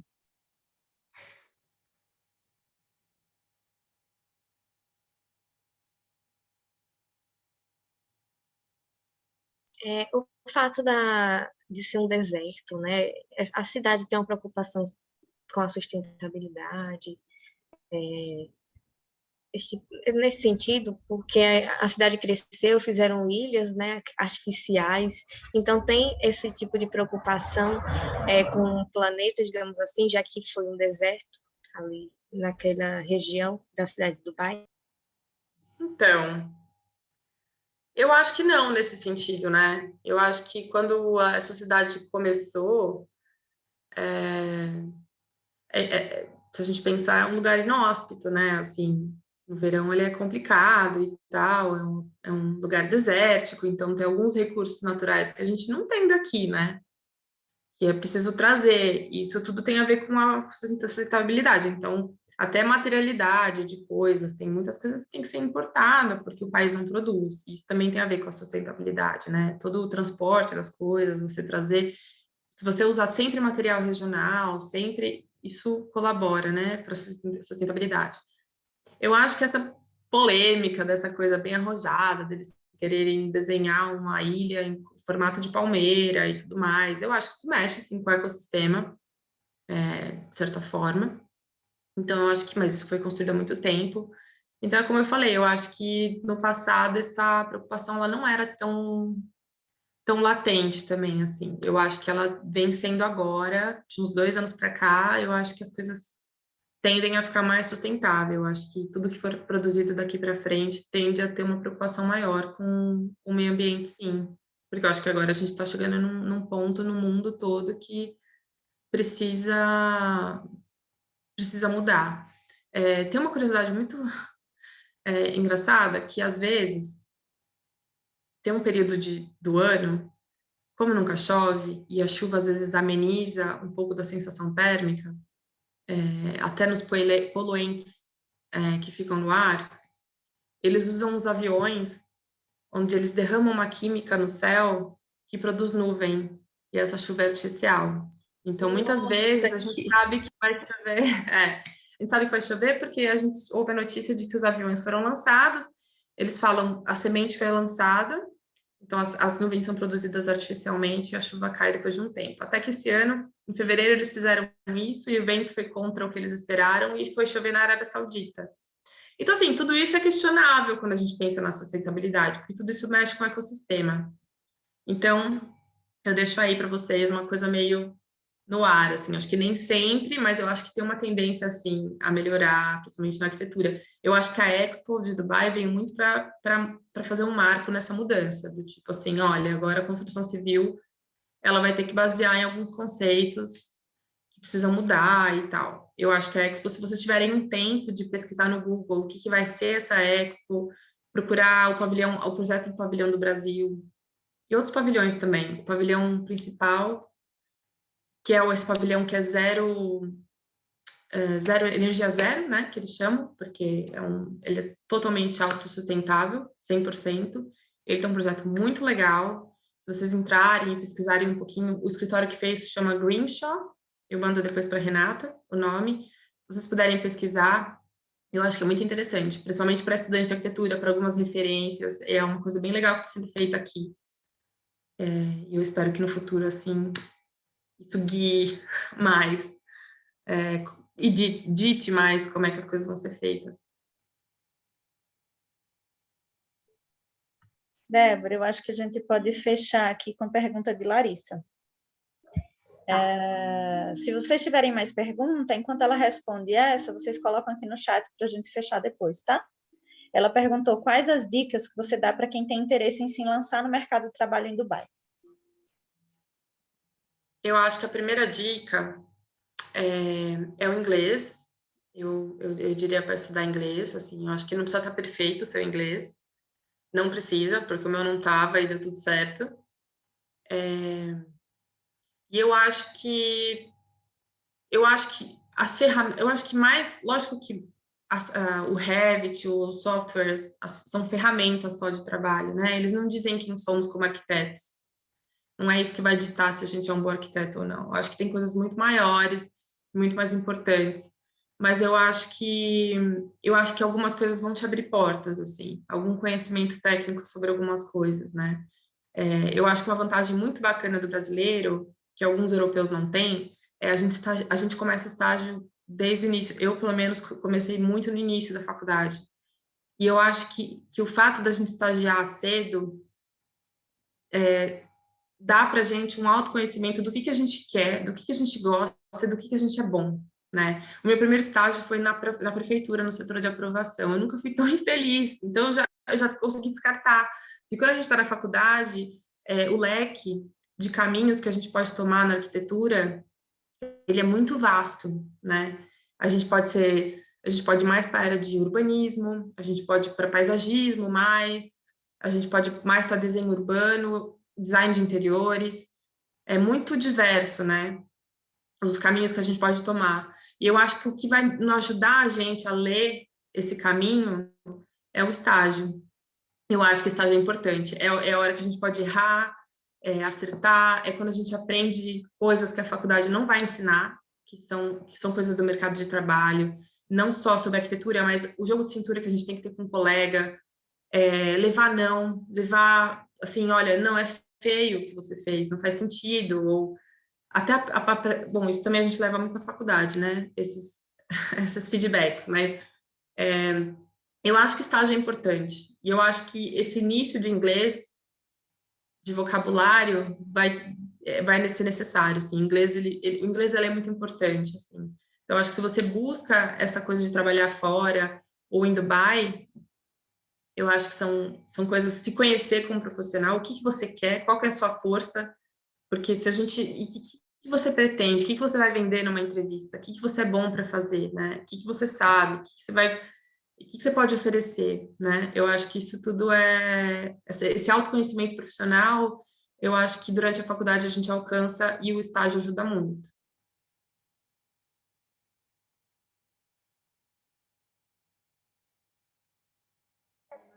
Acho que é isso. Eu vou fechar aqui com o bebê chorando do lado. Mas é isso, Débora. Muito obrigada por estar aqui com a gente hoje. Acho que foi muito rico. Trouxe curiosidades e dicas bem interessantes para os alunos. E eu acho que uma dica que eu posso dar também, além dessas que você... Está atrapalhando muito? Não. Para ouvir? Tá.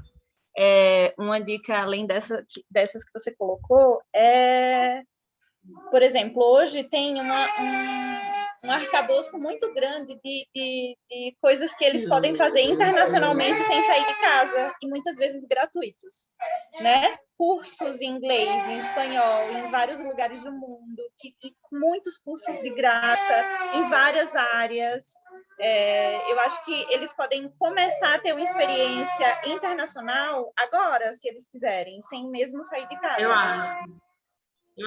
Eu acho que dá para começar assim. É isso, fazer inglês de casa. Tem muito aplicativo gente que troca uma língua por outra. Não sei se vocês já ouviram falar. Tem uma amiga que fez isso. É um aplicativo que você entra e você conversa com alguém numa língua que ela tem o intuito de aprender a sua e você a dela, e vocês se ajudam e tal. E eu acho que esse conversar é onde a gente também aprende muito. Eu acho que é um caminho. E pesquisar, porque eu acho que se é uma coisa que você quer, eu demorei 2 anos para ver quando veio Dubai, assim. Eu pesquisei muitas oportunidades, possibilidades, o que eu poderia fazer, né? Para onde eu poderia ir. E muitas possibilidades me ficaram inviáveis na época. Coisas que eu tinha que pagar muito caro, não eram viáveis, né? Mas é correr atrás, é ver o que está rolando de bolsa em lugares, em cursos, contactar pessoas no LinkedIn também. É uma plataforma que você consegue muita coisa, assim. Entrar em contato com as pessoas, pesquisar onde são os escritórios internacionais, onde é que eles estão localizados, né? Onde que eu gostaria de ir, né? Que tipo de vida eu quero ter, assim? Que tipo de experiência profissional eu gostaria de ter? O que eu quero aprender? O que me acrescentaria ou não? E entrar em contato com pessoas que estão fora. Enfim, eu acho que é isso. Meu contato está aí também. Se vocês precisarem de tirar alguma dúvida, a Renata pode passar. E é isso. Eu recomendo todo mundo tentar se lançar, pesquisar. E dá tudo certo. Obrigada, viu, Débora? Obrigada mesmo por estar aqui. Imagina, Renata. Obrigada, gente. Foi um prazer falar com vocês.